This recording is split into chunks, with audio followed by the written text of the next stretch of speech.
Hello दोस्तों, मैं हूं पीएसके और आज हम कुछ नया सीखेंगे। तो आज की इस वीडियो में हम करने वाले हैं 12वीं क्लास की सोशियोलॉजी चैप्टर नंबर 2 जनसांख्यिकी से कुछ इंपॉर्टेंट क्वेश्चन आंसर्स जो होंगे सिंगल मार्क्स यानी कि 1 मार्क्स के। तो आपको मैं दूंगा 4 पॉइंट यानी कि 4 ऑप्शंस, आपने करेक्ट आंसर चूज करना है और वीडियो को पॉज कर कर आपने पढ़ना है। मैं पहले क्वेश्चन पढ़ूंगा, उसके बाद में ऑप्शंस एंड नेक्स्ट उसके बाद हम आंसर डिस्कस करेंगे। सो चलिए वीडियो को स्टार्ट करते हैं। तो सबसे पहला क्वेश्चन हमारे सामने आता है कि 2011 की जनगणना के अनुसार सबसे कम जनसंख्या वाला राज्य कौन सा है। पहला गोवा, दूसरा सिक्किम, तीसरा अरुणाचल प्रदेश या चौथा मणिपुर। आपने बताना है सही आंसर। वीडियो को पॉज करें, सोचे और आंसर दे। अब हम बताते हैं आंसर। तो इसका आंसर है सिक्किम। तो चलते हैं क्वेश्चन नंबर 2 के पास, लेकिन उससे पहले बताइए क्या आपका आंसर सही था। से यस और no in the comment section. अगला क्वेश्चन, भारत में जनगणना कितने साल के बाद की जाती है। इजी क्वेश्चन है। मेरे को ऐसा लगता है कि 99 जो व्यूअर्स हैं वो आंसर दे चुके होंगे। ए 5 साल बाद, बी 7 साल बाद, सी 10 साल के बाद या डी 3 साल के बाद। तो ऑप्शन यहाँ पर है हमारा सी। तो चलिए आगे चलते हैं 10 साल के बाद। अगला हमारा क्वेश्चन आता है, विश्व में क्षेत्रफल में भारत का कौन सा स्थान है। पहला, तीसरा, आठवां या फिर सातवां। तो ऑप्शन है, पहले आप बताएं फिर हम बताएंगे। तो इसका आंसर है चौथा, सातवां। भारत क्षेत्रफल के हिसाब से दुनिया का जो है 7वां सबसे बड़ा राज्य है। अगला क्वेश्चन, तो हमारा अगला क्वेश्चन आप देख सकते हैं, ये रहा हमारे स्क्रीन बोर्ड्स के ऊपर। डेमोस प्लस ग्राफीन शब्द का वर्णन है। ये कौन से दो शब्दों से मिलकर बना है, पहले तो आप मेरे को वो बताएं। तो ये मिला बनकर बना है हमारा डेमोस मीन लोगो और ग्राफीन मतलब वर्णन, यानी कि लोगो का वर्णन। तो ऑप्शन नंबर ए इसका जो है करेक्ट आंसर है, लोगो का वर्णन। उसके बाद हमारा अगला क्वेश्चन आता है कि डेमोग्राफी का डेमोस प्लस ग्राफीन किस लैंग्वेज से, किस भाषा से लिया गया है। यूनानी, लैटिन, संस्कृत या ग्रीक। तो इसका सही आंसर होगा यूनानी। आपका आंसर सही था या गलत कमेंट सेक्शन में बताएं। ऐसे ही हम जितने भी क्वेश्चन कर रहे हैं ये मोस्ट इंपॉर्टेंट और मोस्ट वैल्यूएबल क्वेश्चन है और पॉइंट ऑफ आपके एग्जाम के पॉइंट ऑफ व्यू से। तो अगला क्वेश्चन है, सबसे पहले जनगणना में ईस्वी में हुई, अर्थात यहाँ पर आएगा सन में, और कौन से देश या कौन से राज्य में। तो कौन से में सबसे पहले लिखेंगे, सबसे पहले जनगणना किस राज्य में हुई। सबसे पहले हम लिखेंगे राज्य कह के जहाँ, और यहाँ पर लिखेंगे हम सन। तो राज्य था अमेरिका और सन था 1790। तो ये है आपका आंसर। इसको हम एक बार समझते हैं। तो इसमें क्या है, तो इसमें बोला गया कि सबसे पहले जनगणना में ईस्वी में हुई। ईस्वी में यहाँ पर हमें लिखना था टाइम, तो यहाँ पर आ गया 1790, ठीक है, और यहाँ पर आ गया अमेरिका, ठीक। So option correct. अगला क्वेश्चन आता है, भारत में पहली जनगणना कब हुई। तो आप सभी को पता होगा जैसा कि भारत में जो पहली जनगणना हुई वो 1967 से लेकर 72 के बीच में, 72 के बीच में हुई। उसके बाद 1888 से ये जो जनगणना है ये लगातार होनी चालू हो गई थी। तो इसका आंसर होगा 1881, ठीक है। अगला क्वेश्चन है, इसको सही कर कर लिखे। इसको रीऑर्डरिंग में करना है हमने कि क्या ये सही है या गलत। गलत है मतलब ये गलत है, हमको इसको सही कर कर लिखना है। तो जनसंख्या की दृष्टि से भारत दुनिया का चौथा नंबर पर है, अर्थात भारत जो है जनसंख्या की दृष्टि से चौथे नंबर पर आता है। तो यहाँ पर आपको जैसे देख कर पता चल गया होगा, यहाँ पर चौथा जो है ये गलत है। तो भारत जो है अब 2023 के अंदर जनसंख्या की दृष्टि से दुनिया में पहले नंबर पर आ चुका है। अगला क्वेश्चन, दुर्खाइम के अनुसार आत्मदाह की दर की जनसंख्या के पीछे आत्महत्या के मामले हैं। तो यहाँ पर पूछा गया है कि दुर्खाइम के अनुसार कितनी जनसंख्या के पीछे आत्महत्या के मामलों को दर्ज किया जाता है। तो वो है हमारा 1 लाख। कितना, 1 लाख, ठीक। 1 लाख लिखेंगे, आंसर करेक्ट। माल्थस का पूरा नाम क्या है, Robert Malthus, Oren Malthus, Thomas Malson, Thomas Robert Malthus. तो आप जैसे कि सबको पता है कि थॉमस रॉबर्ट माल्थस, इनकी एक बुक भी आई थी जिसका नाम क्या था, एसे ऑन पॉपुलेशन, ठीक। वो हम आगे देखेंगे अभी। Thomas Robert Malthus, option number D. And next देखिए, यह आ गया बुक का नाम कि माल्थस का निबंध ऐसे ऑन पॉपुलेशन कब प्रकाशित हुआ। ये कब प्रकाशित हुआ, अब इसका आंसर आपको बताना है कमेंट सेक्शन में। आपको मैं देता हूँ 3 सेकेंड, 1 2 3। क्या आपने आंसर पता कर लिया था? तो आंसर है इसका 1788 में। अगला क्वेश्चन, माल्थस के अनुसार प्राकृतिक निरोध अकाल और बीमारी है। अर्थात माल्थस का कहना था कि जो प्राकृतिक अकाल हैं, जो बीमारियां हैं, ये जरूरी हैं, ये आवश्यक हैं। क्या ये कहना सही था? अगर आपको माल्थस का जो लॉ था वो याद होगा, उनका जो नियम था कि ये जो है ये आवश्यक है। उन्होंने 2 रूल बताए थे, प्राकृतिक और कृत्रिम। तो प्राकृतिक में उन्होंने बीमारियों और अकालों को बताया था, तो ये जो है ये सही है। ठीक। अगला क्वेश्चन आता है, माल्थस के अनुसार गरीबी का कारण जनसंख्या वृद्धि है। तो माल्थस ऐसा मानते थे कि जो गरीबी है ये जनसंख्या में लगातार वृद्धि का जो है एक कारण है, एक विषय है। उनका मानना था कि अगर जनसंख्या ना बढ़े तो गरीबी भी नहीं बढ़ेगी। क्या ये सही है? ये बात सही की बात नहीं हो रही। क्या ये जो माल्थस के अनुसार जो हमने यहाँ पर बात करी, क्या वो सही है? तो ये जो है ये सही है। ठीक है। इसका विरोध भी किया था, तो विरोध किया था मार्क्सवादियों ने और उदारवादियों ने। ठीक है, मार्क्सवादियों ने और उदारवादियों ने।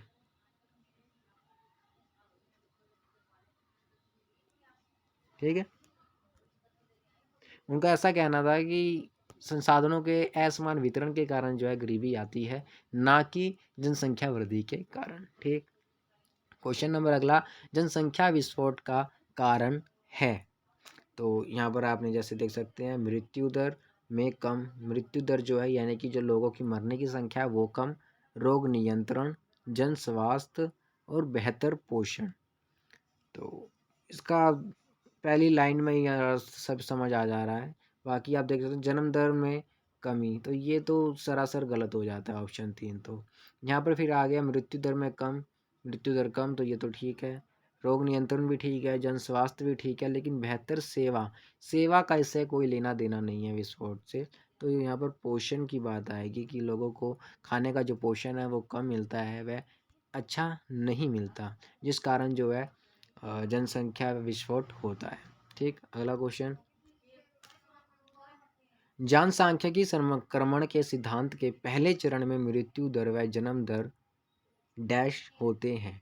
तो जनसंख्या के 3 चरण बताए गए थे। पहला था अल्प विकसित में यानी कि लेस डेवलप में, अल्प में। दूसरा था विकासशील में, और चौथा था विकसित में, विकासशील। ठीक। और तीसरा था हमारा विकसित। तो 3 चरण बताए थे। तो पहले चरण में क्या थी ये अब आपको बतानी है। तो मैं आपको ऑप्शन देता हूँ 3। सबसे ऊंची नीचे, मेरे को ऐसा लगता है कि ज़्यादातर बच्चों को जो है इसका अभी आंसर समझ ही नहीं आया होगा। सो इसको हम एक बार अच्छे से डिस्कस करते हैं। वेट, देखिए तो यहाँ पर क्या पूछा गया, तो यहाँ पर जो बोला गया है वो बोला गया है कि जनसांख्यिकी संक्रमण के सिद्धांत के पहले चरण में मृत्यु दर व जन्म दर होते हैं। तो जैसा कि आपको याद होगा कि जो पहला चरण है ये क्या होता है, ये होता है विकासशील। तो विकासशील में ना तो कोई शिक्षा होती है, शिक्षा का अभाव होता है यहाँ पर। ठीक है, शिक्षा नहीं है यहाँ पर, तकनीक नहीं है, और यहाँ पर जागरूकता नहीं है। तो क्या होगा, तो साफ सीधी बात है कि यहाँ पर मृत्यु भी ज़्यादा होगी और यहाँ पर जो है जन्म दर भी ज़्यादा होगी, मृत्यु दर व जन्म दर दोनों ज़्यादा होगी। तो यहाँ पर ऑप्शन ए आ जाएगा ऊंची। ठीक है। सो अगला क्वेश्चन, जनसांख्यिकीय संक्रमण के सिद्धांत के तीसरे चरण में, ध्यान दीजिए यहाँ पर तीसरा पूछा गया है, तो इन चीज़ों को फोकस करना है। मृत्यु दर व जन्म दर क्या होते हैं, बहुत कम होते हैं, सामान्य होते हैं, या बहुत अधिक होते हैं। तो बहुत अधिक किस में होते हैं, तो ये ऊंचे होते हैं हमारे फर्स्ट चरण में। जो विकासशील होता है, जहाँ पर तकनीक नहीं होती, जहाँ पर प्रौद्योगिकी नहीं होती, जहाँ शिक्षा नहीं होती। सेकंड जो होता है वो हमारा विकासशील होता है, जैसे अभी भारत में है। भारत में क्या है, यहाँ पर मृत्यु दर पर तो काबू पा लिया गया है। अर्थात यहाँ पर जो है जन्म दर तो ऊंची है, लेकिन मृत्यु दर जो है वो लो है, क्योंकि यहाँ पर तकनीक है, स्वास्थ्य है। लेकिन यहाँ पर तीसरे की बात हो रही है, जहाँ वो विकसित है, जहाँ स्वास्थ्य है, शिक्षा है, रोजगार है, तकनीक है, सब कुछ पर्याप्त है। तो वहाँ पर जो है मृत्यु दर व जन्म दर जो है ये सामान्य या फिर बहुत कम रहती है। तो ऑप्शन बी के साथ चलेंगे हम, बहुत कम रहती है। अगला क्वेश्चन हमारे सामने आता है, संक्रमण काल में जनसंख्या वृद्धि की दर बहुत ऊंची हो जाती है। संक्रमण काल में जनसंख्या वृद्धि की दर बहुत ऊंची हो जाती है, क्या ये सही है? संक्रमण काल कौन सा काल था? विकासशील काल, जहाँ पर जो है हमारे पास तकनीक है, स्वास्थ्य है, लेकिन शिक्षा नहीं है। यहाँ पर मृत्यु दर पर तो हमारा काबू है, स्वास्थ्य है, लेकिन जन्म दर पर नहीं। तो यहाँ पर जनसंख्या वृद्धि जो है ये ऊंची हो जाती है, ये सही है। अगला क्वेश्चन, जन्म दर प्रति 1000 की संख्या पर जीवित बच्चों की संख्या होती है, अर्थात 1000 बच्चों में से कितने बच्चे जीवित रहे, उसकी जनसंख्या जो है जनसंख्या कहलाती है। क्या ये सही है? तो ये सही है। अगला क्वेश्चन, जन्म व मृत्यु दर की सूचना देनी होती है, तो किसको देनी होती है जन्म व मृत्यु दर की सूचना? हमको तो पुलिस को देनी होती है, प्राथमिक स्वास्थ्य केंद्र को देनी होती है, नगर निगम कार्यालय को देनी होती है, ये सभी को। तो यहाँ पर उपयुक्त तो सभी होगा, क्योंकि कौन जीवित कौन किसकी मृत्यु हुई तो ये थानों में लिखा जाता है, स्वास्थ्य केंद्रों में भी यहाँ से हमें पर्चे मिले जाते हैं, सर्टिफिकेट मिलते हैं, वह नगर निगम इसका मुख्य डाटा एंट्री वाला होता है। सो ऑप्शन डी सभी। जनसंख्या संवृद्धि का तात्पर्य है जन्म व मृत्यु दर के बीच का अंतर। जनसंख्या वृद्धि का तात्पर्य है जन्म व मृत्यु दर के बीच का अंतर, अर्थात 1000 जन्मे और 10 मर गए, तो इनके बीच का जो अंतर है 990, ये क्या कहलाएगा? ये कहलाएगा जनसंख्या संवृद्धि। ठीक, तो ये सही है। ऋणात्मक जनसंख्या संवृद्धि दर किस देश में पाई जाती है? अर्थात यहाँ पर पूछा गया है कि जो जनसंख्या है वो माइनस में कहाँ पाई जाती है। जापान में, रूस में, इटली में या सभी में? तो यहाँ पर ऑप्शन डी होगा, सभी में। आपने एनसीईआरटी के पेज नंबर 21 या 20 के बिटवीन ही आपने पढ़ा होगा कि ये लाइन लिखी हुई थी। उपयुक्त सभी। प्रजनन दर की आयु आमतौर पर डैश से डैश मानी जाती है, किस आयु से किस आयु से? जैसे हम कार्यशील या अपना आश्रितों की बात करते हैं, जैसे हम आयु वर्ग को बांट देते हैं, किससे बांटते हैं हम? 0 से लेकर 14, 0 से लेकर 14, 15 से लेकर 64 व 55 प्लस, ऐसे ही करते हैं। तो ऐसे ही प्रजनन जन आयु जो है वो कितनी है? तो वो है हमारी 15 से लेकर कितनी है? 49। 15 साल से लेकर 49 साल ईयर्स तक की जो है, इसको हम क्या कहते हैं? प्रजनन दर। ठीक है, प्रजनन दर। क्वेश्चन नंबर आगे हमारे, शिशु मृत्यु दर 1000 जन्मे बच्चों में 2 वर्ष की आयु से मरने वाले बच्चों की संख्या होती है। क्या ये सही है? आंसर है नहीं, ये गलत है। यहाँ पर गलत क्या है, फिर उसको गलत को सही करके लिखना है जी। तो यहाँ पर ये 2 वर्ष लिखा ना, यहाँ 2 नहीं, यहाँ पर 1 वर्ष होगा। प्रति 1000 बच्चों के पीछे 1 वर्ष की आयु से कम के बच्चों की मरने की जनसंख्या क्या कहलाती है? मृत्यु दर कहलाती है। मातृ मृत्यु दर प्रसूति के 100 मामलों में बच्चे को जन्म देते समय मरने वाली माताओं की संख्या होती है। इसको भी सही करना है। यहाँ पर मातृ मृत्यु दर की बात हो रही है कि यहाँ पर बोला मातृ मृत्यु दर क्या है कि 100 मामलों में जब 100 बच्चे जन्मे हैं उनके साथ मरने वाली माओं की संख्या। यहाँ पर 100 नहीं, यहाँ पर 1000 आएगा। रोग प्रतिरोधक क्षमता अधिक होती है। रोग प्रतिरोधक क्षमता किस में अधिक होती है? लड़कों में या फिर लड़कियों में? तो आंसर है लड़कियों में। क्यों? क्योंकि लड़कियों को शुरुआत से ही ऐसे ट्रेन किया जाता है। कार्यशील जनसंख्या की आयु से मानी गई है। यह भी हमने डिस्कस करा कि कार्यशील यानी कि जो वर्क वाला जो ग्रुप है हमारा, वो कौन सी एज से कौन सी एज तक? तो 15 से 64। क्वेश्चन नंबर आगे, भारत में ऋणात्मक जनसंख्या वृद्धि दर से के बीच थी, यानी किस ईयर से किस ईयर के बीच में ऋणात्मक जनसंख्या वृद्धि हमारी हुई है, तो वो था हमारा 1911 से 1921 के मध्य की अवधि। अगला क्वेश्चन, इन्फ्लुएंजा महामारी सन में फैली थी। इन्फ्लुएंजा आपने पढ़ा होगा कि ये जो है 1918 से 1919 के मध्य आई थी। इसी टाइम पे जो है कोविड-19 भी जो है भारत में आया, कोविड-19। तो ये बात मानी जाती है कि हर 100 साल के अंदर जो है कोई ना कोई ऐसी महामारी आती ही रहती है, 100 साल के बाद में आनी ही आनी है। अगला क्वेश्चन, इन्फ्लुएंजा महामारी में भारत में कुल करोड़ लोग मारे गए थे, जो कुल जनसंख्या का इतने प्रतिशत थे।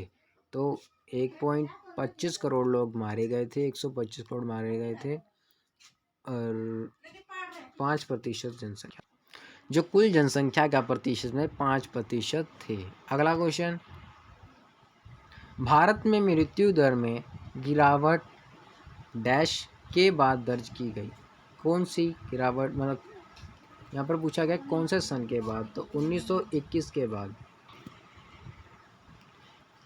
पेंडेमिक की परिभाषा दो। तो पेंडेमिक क्या होता है, तो पेंडेमिक जो है, पेंडेमिक की बात हुई है, जैसे अभी हम कोविड जो अपना कोरोना था उसको भी हम पेंडेमिक कहते हैं। तो पेंडेमिक का क्या है, जो वैश्विक स्तर पर हो जाती है उसको हम कहते हैं पेंडेमिक, ठीक है। जो बीमारी या महामारी वैश्विक स्तर पर फैलती है व्यापक भौगोलिक क्षेत्र में, उसे हम कहते हैं पेंडेमिक।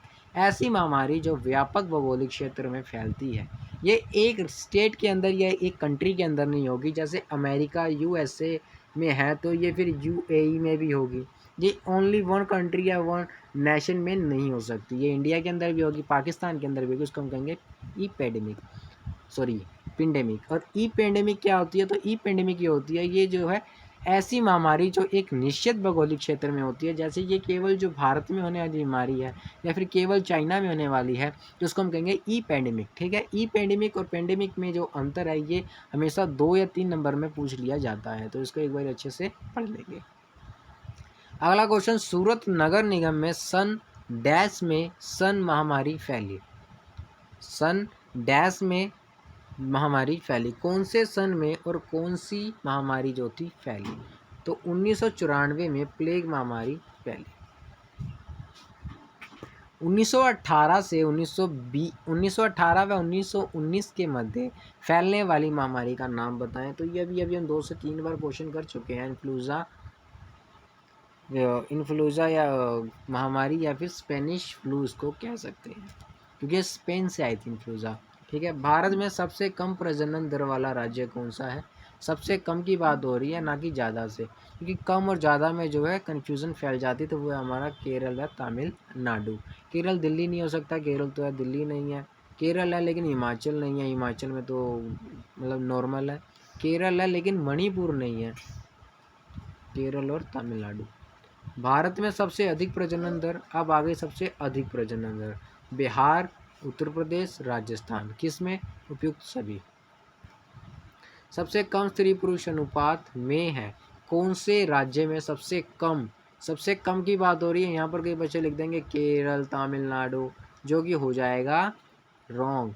यहाँ पर आएगा पंजाब, हरियाणा या फिर राजस्थान, ठीक है। ये यहाँ पर लड़कियों का अनुपात जो है कम है, इसको हम कहेंगे कि प्रजनन दर जो है वो स्त्री पुरुष अनुपात जो है वो कम है। पंजाब, हरियाणा, ठीक है। और हिमाचल की बात कर ले हम, हिमाचल प्रदेश, हिमाचल हो गया और राजस्थान हो गया। RJ मैं गाड़ियों के नंबर के टाइम में लिख रहा था, अभी छोटा सा आसान पड़ जाए। सबसे अधिक स्त्री पुरुष अनुपात में है, कहाँ पर सबसे अधिक की बात आ गई। अब सबसे अधिक कहाँ है, तो अब आंसर आएगा केरल व तमिलनाडु व सिक्किम। भ्रूण के लिंग की जांच की विधि को क्या कहते हैं। भ्रूण के लिंग की जांच डैश विधि से की जाती है, अर्थात किस विधि से की जाती है, तो उसको हम कहते हैं सोनोग्राफी या अल्ट्रासाउंड। सोनोग्राफी या अल्ट्रासाउंड। आपने कई बार सुना होगा पथरी हो गई अल्ट्रासाउंड करवा लो, अल्ट्रासाउंड करवा लो। वो एक्सरे की तरह होती है लेकिन वो एक्सरे से अलग होती है। एक्सरे में हड्डी दिखाते हैं लेकिन अल्ट्रासाउंड में इनर पार्ट दिखाते हैं, जैसे मेट्रो में दिखाते हैं। ओके, अगला क्वेश्चन, सबसे अधिक साक्षरता इस राज्य में है। तो कोई भी देखकर बता देगा कि दिल्ली, हरियाणा या केरल, या तमिलनाडु, किसके अंदर है? तो आप सबसे जैसे कि जानते हैं कि सबसे ज़्यादा नर्सिंग कहाँ कराई जाती है, तो सबसे ज़्यादा नर्सिंग के कोर्स है, डॉक्टर हमारे आते हैं, हमारे आईटीएन आते हैं, वो हमारे आते हैं केरल से। तो इसका आंसर हो जाएगा नंबर 3। सबसे कम साक्षरता राज्य में है, तो सबसे कम उत्तर प्रदेश, आंध्र प्रदेश, महाराष्ट्र, बिहार। सभी जानते हैं कि सबसे पिछड़ा राज्य कौन सा है? सबसे पिछड़ा राज्य जो है वो है बिहार।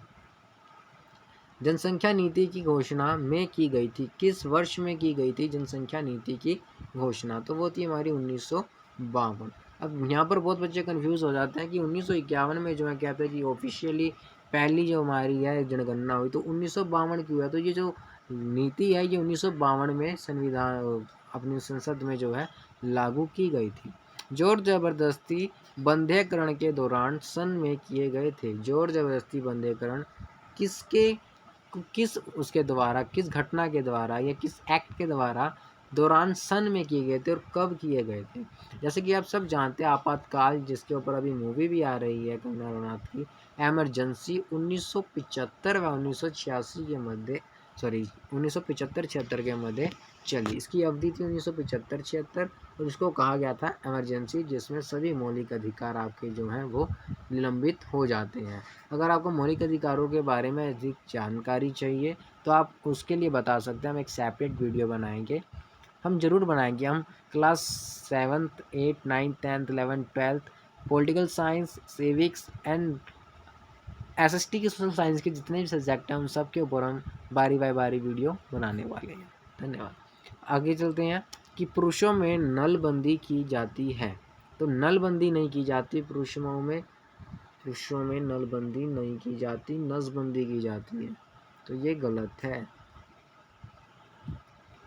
महिलाओं में नलिका बंदी की जाती है, नलिका बंदी, तो ये सही है जी। आज की वीडियो यहीं ख़त्म होती है। Thanks for watching. अच्छा, आशा है कि आपको वीडियो अच्छी लगी होगी और वीडियो के लास्ट में तो आपने देख लिया यहाँ पर कौन है, तो एक लाइक ज़रूर करें। अगर आपने जवान देख ली है तो आपको कैसी लगी आप वो भी कमेंट सेक्शन में बता सकते हैं, क्योंकि मेरा मानना है कि पढ़ाई सिर्फ पढ़ाई के साथ नहीं, पढ़ाई सोशल स्किल्स के साथ करनी ज़्यादा अच्छी रहती है। आप मूवीज़ के थ्रू सोशल साइंस को अच्छे से अंडरस्टैंड कर सकते हैं। Thanks for watching, keep stay keep safe.